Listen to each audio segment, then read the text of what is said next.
한글을 한글답게, 한국어를 한국어답게. 한국어 시작은 해랑 한국어, 한글 도우미 금해랑입니다. 국뽕과 국가에 가려진 한글의 참 가치를 알아보겠습니다. 한국인의 한글 사랑은 유별납니다. 우리는 왜 이렇게 한글을 사랑할까요? 가장 자랑스러운 한국 문화유산을 묻는 질문에는 한글이 압도적인 지지를 받습니다. 한국인이 가장 존경하는 왕은 당연히 세종입니다. 한글날은 국정일로 지정되었고 국립중앙박물관 옆에는 국립한글박물관이 있습니다. 한글로와 한글 가온길 주변에는 한글 간판만 허용됩니다. 한글 가온길은 2013년 한글 창제 570도를 맞아 한글의 우수성을 알리고자 서울시가 세종대로 일대에 조성한 길입니다. 세계 어느 곳에서나 스타벅스 간판은 지정된 영문 고딕 서체를 써야 합니다. 하지만 종로구 한글 특화 거리에서는 스타벅스도 한글 간판을 달아야 합니다. 영문 고딕 서체가 아닌 다른 간판을 달고 있는 스타벅스 매장은 한국에서만 볼 수 있습니다. 한글과 세종은 한국 사회에서 거의 신성 불가침이라 해도 과언이 아닙니다. 왜 이렇게 한글을 사랑하고 자랑스러워할까요? 세종 제위 당시 조선의 과학기술 문화는 세계 최고 수준이었고 그 정점에 한글이 있습니다. 한글은 일제강점기에 사라질 뻔한 위기에 처하기도 했습니다.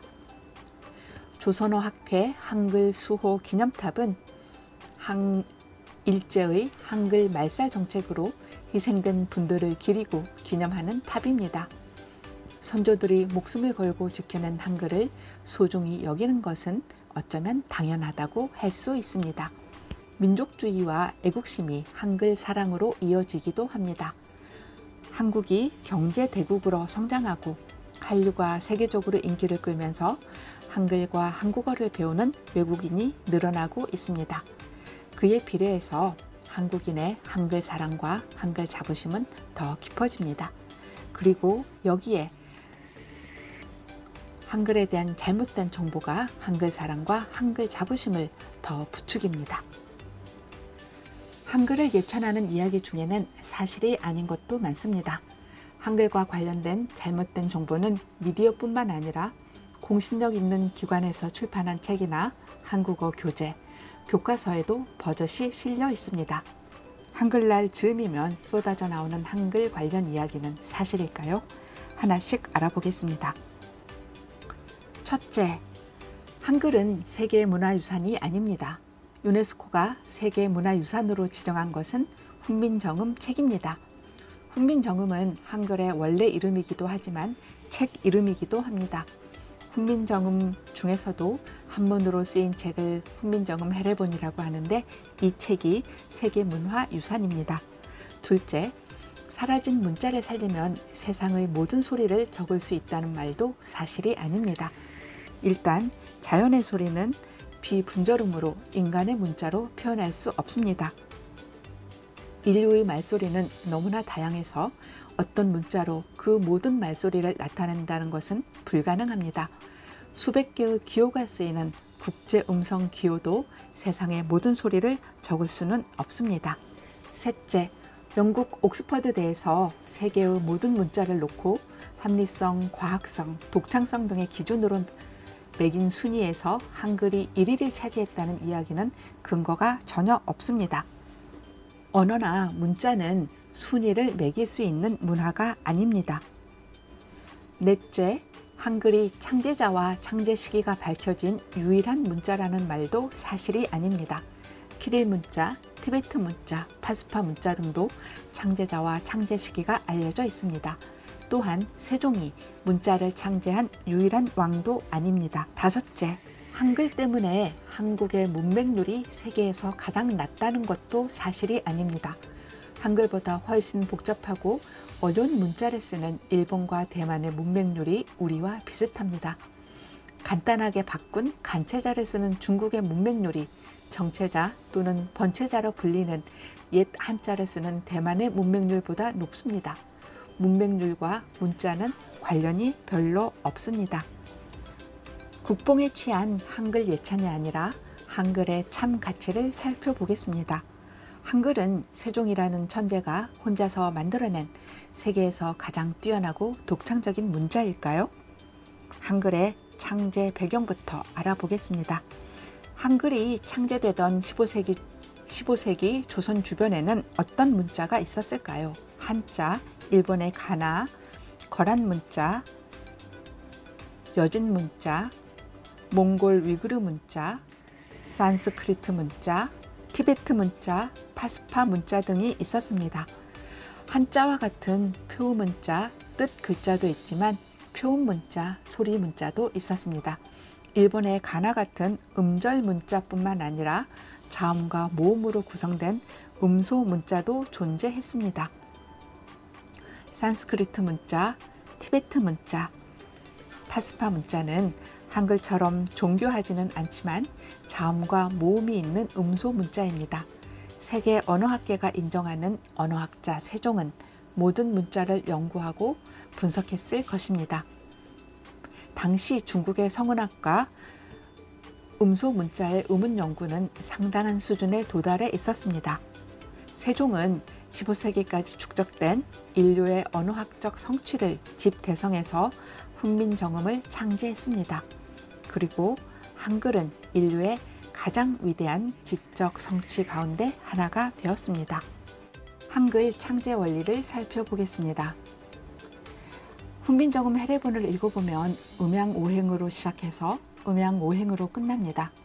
음양오행은 만물의 생성, 변화, 소멸을 음과 양, 목, 화, 토, 금, 수라는 오행으로 설명하는 사유체계입니다. 세종은 음양오행이라는 자연의 이치를 문자에 담고자 했습니다. 한글의 모음은 하늘, 땅, 사람을 상영한 기본자에서 비롯되었으며 양성모음과 음성모음으로 나눌 수 있습니다. 한글 자음은 발성기관을 상영하여 만들었다는 것은 잘 알려져 있지만 아설, 순치우, 각 자음이 목, 화, 토, 금, 수, 오행과 관련되어 있다는 것을 아는 사람은 많지 않습니다. 훈민정음 해례본은 한글의 자음과 모음이 음양오행에 입각해 창제되어 있음을 명확하게 밝히고 있습니다. 훈민정음 해례본은 한글의 창제 원리를 음양오행론으로 풀어낸 언어 철학서입니다. 이 책은 문자의 창제 목적과 유래, 사용법, 창제 원리 등을 해설한 인류 역사상 유일무이한 기록물입니다. 그 가치를 인정받아 유네스코 세계문화유산에 등재되었습니다. 훈민정음 해례본은 값을 따질 수 없는 보물, 무가지보로 평가받습니다. 훈민정음 해례본을 국보 1호로 지정해야 한다고 주장하는 사람도 적지 않습니다. 한글을 소리 문자 중의 하나일 뿐이라고 무시하는 사람도 있습니다. 한글의 참 가치를 알아보겠습니다. 한글이 음소 문자에서 나아가 자질 문자의 특성을 가지고 있다는 이야기를 들어보셨을 것입니다. 자질 문자는 글자 모양이 음성적 특징을 보여주는 문자를 말합니다.